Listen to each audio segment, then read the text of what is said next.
Alam mo ba? Alam mo ba na ang crude oil o itim na ginto, black gold, ay hindi lang basta natuklasan sa isang iglap, kundi dumaan sa isang mahabang kwento ng diskarte at aksidente.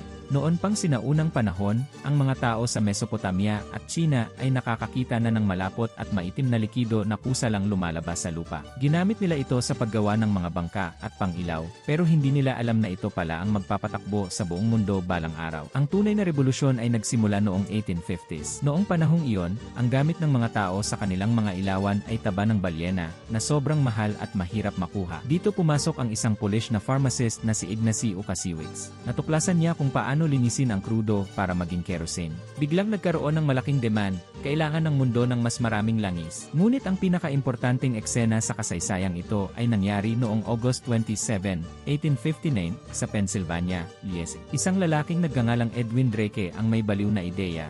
Sa halip na hintayin lumabas ang langis sa lupa, bakit hindi natin ito barilin o i-drill ng malalim? Marami ang nagtawa sa kanya at tinawag ang kanyang proyekto na Drake's Folly o ang kalokohan ni Drake. Pero nang umabot ang kanyang barena sa lalim na 69 feet, biglang bumulwak ang itim na likido. Iyon ang hudyat ng pagsilang ng modernong industriya ng langis. Mula noon, ang krudo na ang nagpaandar sa mga makina, sasakyan, kuryente at iba pang industriya. Follow for more.